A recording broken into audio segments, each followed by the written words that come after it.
যাচ্ছে নৌকা, সুন্দর ওয়েদার, তিতাসের উপর দিয়ে যাচ্ছেন চবড়ার চর থেকে, ধরে নিই চুজান চর কৃষ্ণগঞ্জ যাচ্ছেন। তো বলছেন এই পৃথিবীটা একটা জেলের মতো। এই পৃথিবীটা কে বলছেন, পরে ঠাকুর নিজে পরে ক্লাসে নিজেই বলছেন, আমি আমার সাথে কথা বলেছি, জেলের মধ্যে তুমি বন্দি, আমরা সবাই বন্দি। জেলখানা ধরো, জেলের ছোট্ট একটা ঘুলঘুলি আছে, ওই ঘুলঘুলি দিয়ে বাইরে একটু আকাশ দেখা যায়, যেটুকু দেখা যায় বাইরে এটুকু, ওইটুকু, আর বাইরের কোনো ব্যাপার নেই, মানে বাইরের সম্বন্ধে কারোর কোনো আইডিয়া নেই। আমরা জেলে মানে একদম একদম আটকে আছি, বুঝতে পারছো, একদম এখানে আটকে ডেস্টাইন টু বি, এবং জন্মান্তর ধরে এখানে, পরে ওই ইতিহাস, হ্যাঁ ওই জেলের মধ্যে আটকে আছে। জন্ম মৃত্যু ছকই ধরো, পৃথিবীর মধ্যেই, পৃথিবীর পরিবেশে আটকে আছে। এই পৃথিবীর পরিবেশে 6 কিলোমিটারের বাইরে কেউ, এই যে যাবতীয় যা সব আত্মীয় কোনো না কোনোভাবে নর্মাল, মানে এভলিউশন তত্ত্বের দিক থেকে না, এই 6 কিলোমিটার অ্যাটমসফিয়ারের বাইরে মাঝে মাঝে হয়তো 7 কিলোমিটারের দিকেও যেতে পেরেছিল, আবার এখানেই চলে এসছে জন্মের, আবার মরার পর আবার ঢুকে গেছে। ফলে কেউ না কেউ দেখা গেছে, হিসাব করলে সবাই সবার আত্মীয় এখানে, রামনারায়ণ বাম, বুঝতে পেরেছে, সবাই সবার আত্মীয়, কেউ 50 পুরুষ আগের বাবা, কেউ 7-9 পুরুষ আগের বর, সে জানি না এখন আমার একটা, যাই হোক চেনো না বললে ভালো। তো বলছেন এই যে বেশিরভাগ লোক জেলে যে আটকে আছে, তারা খাওয়া দাওয়া এর বাইরে বেশি ভাবতে পারে না। তাহলে একটু মাথা ভালো, যেমন শঙ্কর, এই দুটো নাম আছে, একটু মাথা ভালো, শঙ্করাচার্যের কথা, শঙ্কর, বুদ্ধ, একটু মাথা ভালো, তারা করলো কি বিষয়বস্তুটা কি বাইরে কি দেখানোর চেষ্টা করলো ওই ঘুলঘুলি দিয়ে। ওদের কাছে ওদের চেতনাটা, ওদের এই যে বললাম অপরাধের বোঝা কম, মানে বুঝটা একটু বেশি পাকা। এবার ওদের এই মানে এই এনকোয়ারিটা আছে, ওদের জন্মেছে, এর বাইরেটা কি আছে, এই যে আমরা আটকে আছি, আর বাকি সব খাওয়া দাওয়া, বউ, এর বউ সে নিয়ে চলে গেলো, তার খাওয়া এ খাওয়া, যেমন নর্মাল লোকদের জানি তোমরা আমার থেকে ভালো। এবার করলো কি, এবার তাদের ওই ইনিশিয়েটিভ ওইটা দিয়ে, বুদ্ধিটা দিয়ে, মানে আইনস্টাইনের একটা কথা আছে, ক্লক মেকার, ওয়াচ মেকার, এই বিশ্বব্রহ্মাণ্ডের ও যে অর্থে গডটাকে দেখে, মানে স্পিনোজার গড, সেটা একটা খুব সফিস্টিকেটেড, একটা খুব রিফাইন্ড একটা ওয়াচ চালিয়ে, ওয়াচটাকে কোনোদিন খোলা যাবে না, মানে বিশ্বব্রহ্মাণ্ডের একটা ঘড়ির মতো ভিতরে চলছে, খোলা যাবে না, তোমাকে বাইরে থেকে বুদ্ধি করে বার করতে হবে কীভাবে কী সব কিছু চলছে, মানে ওয়াচ মেকার, এটা আইনস্টাইনের। ওইভাবে এই বাইরেটা কি আছে, যাদের মেধা একটু ভালো, এই বুদ্ধ এবার কিছু একটা দেখলো, নীল আকাশ একটা ইয়ে দেখেছে ওই সময়। এবার শঙ্কর যখন দেখলো, কথার কথা জানলে তো বাইরের পরিবেশ কিন্তু চেঞ্জ হচ্ছে। আগে একটা গাছ ছিল বুদ্ধের সময় 5000 বছর, বুদ্ধের 560 থেকে 480, মানে 2500 বছর আগে তার একটা গাছ ছিল। শঙ্করের সময় তো সেই গাছে ফুলও ফুটেছে, বুদ্ধ সেটা দেখেইনি। ফলে ওই যার যখন ছিল বাইরে, ওইটুকুর বাইরে দেখতে পাচ্ছে না, বললো এক্স্যাক্টলি তারা তাদের মতো করে বাইরেটা বর্ণনা করছে, মানে বিশ্বব্রহ্মাণ্ডটা কি, অ্যাকচুয়ালি বিশ্বটা কি, ওইটুক বুদ্ধিতে তাদের মেধা অবশ্যই খুব ভালো, তারা ওইটুক দেখে, ওইটুক একটা ওপেন স্পেস পেয়েছে, নীল আকাশ, মেঘ, বা একটা পাখি উঠতে দেখলো জেলের মধ্যে, ধরে না বুদ্ধ একটা, বুদ্ধ কিছু দেখলো, এবং ও তার ইন্টুইশন দিয়ে, তার ইন্টেলিজেন্স দিয়ে, এবং তার ইন্টুইটিভ মানে এবিলিটি দিয়ে, এবং অবশ্যই খুব র্যাশনাল ইয়ে দিয়ে সে একটা জায়গায় বোঝার চেষ্টা করলো বিশ্বটা তাহলে এই। এবং তার আগে আগে যারা লিখে গেছে, মানে এরা কেউই নতুন কিছুর জন্ম দিচ্ছে না। শঙ্করের আগে উপনিষদ, পুরো শঙ্কর উপনিষদগুলোর ভাষ্যগুলোই লিখেছে, ফলে একটা রেডি আছে। বুদ্ধিজমও, বুদ্ধির যে দুটো গুরু ছিল, উদ্দাকরামপুত্র এবং আলার কালাম, আলার কালাম অ্যাকচুয়ালি সাংখ্য দর্শনের বিশাল পণ্ডিত, ফলে বুদ্ধিস্ট ভাবনায় যে সাংখ্য দর্শনের এত প্রভাব, সেটা কিন্তু আলার কালামের থেকে। ফলে এরা কেউই নতুন কিছু দিচ্ছে না, আগে কিছু ছিল, তারপরে তাদের ব্রেন খুব ভালো, সেটার উপর দাঁড়িয়ে তারা একটা আইডিয়েশন করলো বাইরে এটা হতে পারে। ঠাকুর সেখানে বুদ্ধ শঙ্করের কথা প্রসঙ্গ বলে বলছেন, একমাত্র বাইরে কে আছে, কি আছে, সেটা একমাত্র সেই বলতে পারে যে বাইরে থেকে এন্ট্রি নিচ্ছে। এইখানে তোমাকে জন্মসিদ্ধ ব্যাপারটা এইভাবে বুঝতে হবে, কথাটা বলছে, বাকি সব জন্ম মৃত্যুর ছকে, বিট তৈলঙ্গ, বিট লোকনাথ, বিট শিব, কেউ বাইরে থেকে আসেনি, এখানকারই। একমাত্র যে বাইরে থেকে আসবে সে অ্যাকচুয়ালি ঠিকঠাক জানবে। তো বাইরেটা তো এখানকার বাইরে, শাস্ত্র মানে সত্য আধ্যাত্মিক, যেটা সব শাস্ত্র মানে বাইরেটা কি, এর বিয়ন্ড কি, বাইরে বলতে বিয়ন্ড কি, সব শাস্ত্র আছে, এই আছে। তো যেই লেখুক, গৌরপাদাচার্যই লেখুক, শঙ্করের গুরু গোবিন্দবাদী লেখুক, শঙ্কর নিজে লেখুক, যেই লেখুক, সে কিন্তু এখানকার। ঠাকুরের ক্ষেত্রে একটা এক্সকুইজিট, তুমি একটা বিশাল অ্যাডভান্টেজের জায়গা পাচ্ছ, না এই বাইরে, এবার বাইরেটা তত্ত্ব দিয়ে বুঝতে হলে তুমি দর্শনে যদি যাও বুঝবে যে হাড়ে হাড়ে বুঝবে সত্যি এক্সপ্লিসিট।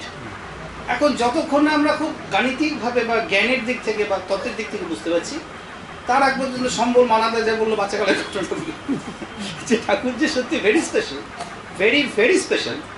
হ্যাঁ, আস্তে আস্তে তখন একটা আইডিয়া এসে না হয়, আইডিয়া উঠবে যে না এটি নর্মাল নর্মাল মহাপুরুষই না, নর্মাল লোক বলছি না, মানে পুরুষ বলছি, নর্মাল মহাপুরুষদের মতো না, ছোটোবেলার এত কিছু বুঝে নিতে পারলে খুব ভালো। এটা খুব, বুঝতে পারছো, খুব লাকি এরকম একটা পরিবেশের আমরা, তোমরা সবাই এসছো, আমরা সবাই এসেছি এমন একটা সময়, এমন একটা টাইম স্পেসের মধ্যে দিয়ে আমরা যাচ্ছি, যে টাইম স্পেসে ঠাকুরও ছিলেন বলি না, আছেন, এখনো চলছেন আমাদের সাথে। তো এটা লাকি। এটা ধরো 800 বছর আগে যে জন্য সে তো পাইনি, বা আরও পরে কী হবে জানি না, ওটাকে যতটা পারো এক্সপ্লয়েট করতে চেষ্টা করবে। এই যে অপরচুনিটিটা পেয়েছো, হ্যাঁ সবাই এটা করবে, বাবা পেয়েছো সবাই, সুবিধা আছে, দিদি সব মানাদা। ওই যে ছোটোবেলার ঘটনায় জরুরিটা এটা, ওই বাসুদার কথা শুনতে, বাসুদায় দ্বন্দ্ব আসবে, জিজ্ঞাসা ঠাকুর এটা করলেন না, ওটা তো করলেন না, অমুককে আবার করলেন, আমাকে দিলেন না, আমার সব সরলতা, সব কিছুর মধ্যে ঠিক সাধারণ না তিনি, তাহলে আপাতত ধরে রাখি এরকম একটা। তো সেটা যত আরও টান আসবে, তোমার মতো যে যত রিসার্চ করবে তার টান অত আসবে, এবং সব থেকে বড় কথা শান্তি পাবে। দুঃখের ওই কমতিটা শুরু হওয়া শুরু করবে। দুঃখ ব্যাপারটা কী, বা অনেক রকম এক্সপ্লেনেশন হয়, খুব সুন্দর, যে দুঃখের অ্যাকচুয়ালি দুঃখ এবং ঈশ্বরের দুঃখ এই নিয়ে বলতে বলা হয়েছিল, বলছিলাম ভালো, বেশ আরও বেশি বুঝতে পারবে তো। অনলি মানে যে স্লোভেনিয়ার দার্শনিক স্লাভোস জিজে ওরই ভাবনা যে আমরা সাফারিং গড, একজন যদি ঈশ্বর যদি তিনি নিজে সাফার করেন, তিনি একমাত্র অপরের দুঃখে হাত দিতে পারেন।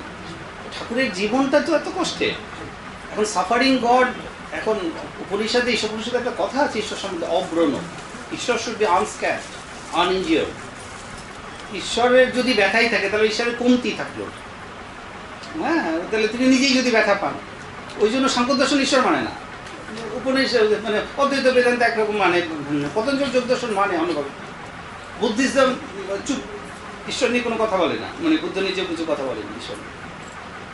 তো ঠাকুর নিজে খুব কষ্ট পেয়েছে, ওইটাই হলো প্রশ্ন ছিল যে সাফারিং গড। আমি বললাম আমি এর সাথে একমত, জিজিকের সাথে একমত।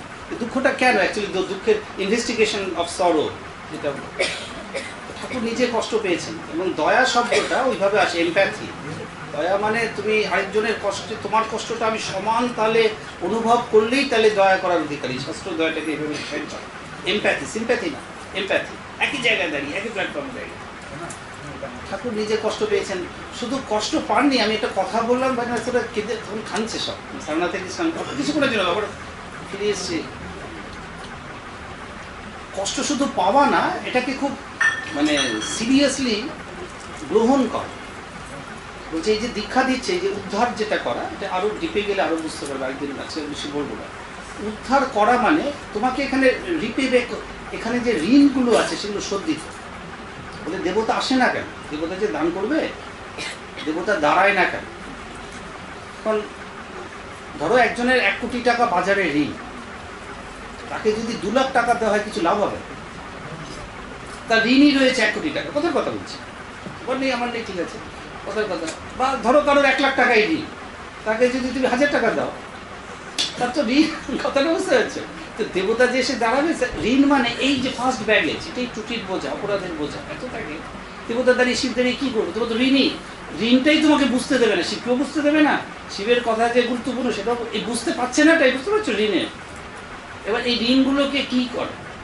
ঠাকুরের একটা অদ্ভুত অঙ্ক আছে, উদ্ধার করার অঙ্ক। আমি 1, 2, 3, 4 বছর 25টা এরকম পয়েন্ট বার করেছিলাম, আলোচনা করি, শুনে।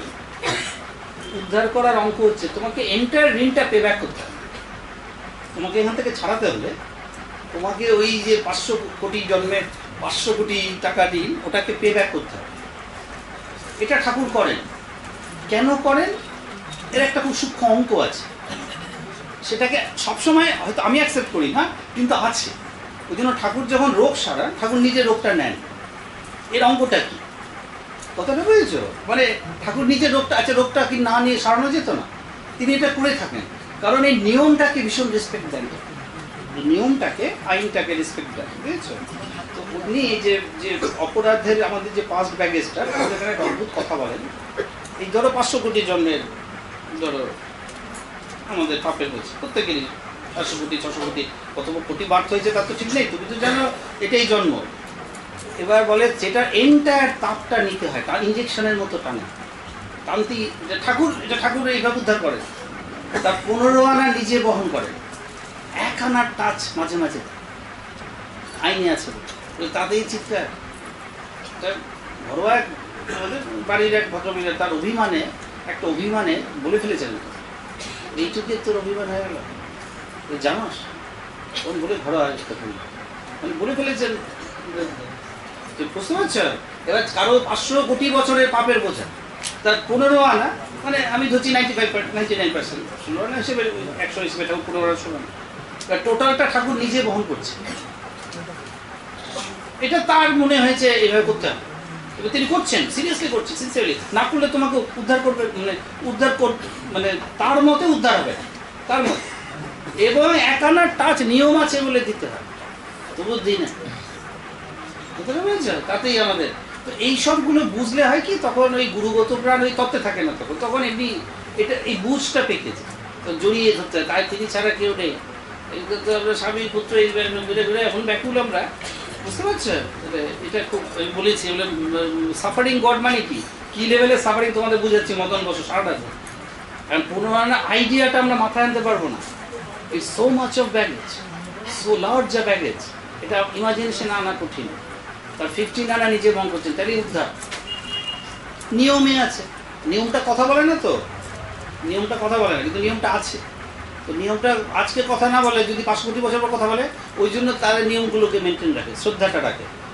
আমার সুবিধা হয়েছে, আমার নিয়মটাও কিছু নেই, আমাদের ঠাকুরই সব, আমি মানে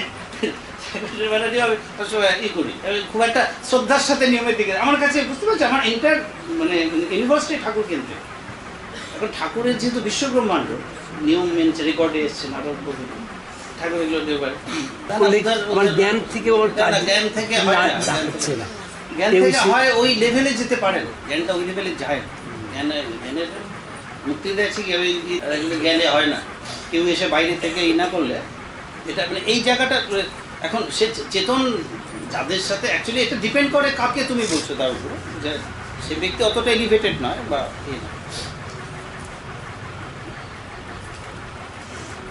জ্ঞানে তো তুমি বুঝতে পারছো চেয়ার ছেড়ে ওঠা উচিত, এটা তো জ্ঞান তো ভালোই আছে, চেয়ারের বাঁধন থেকে একটাই রাস্তা,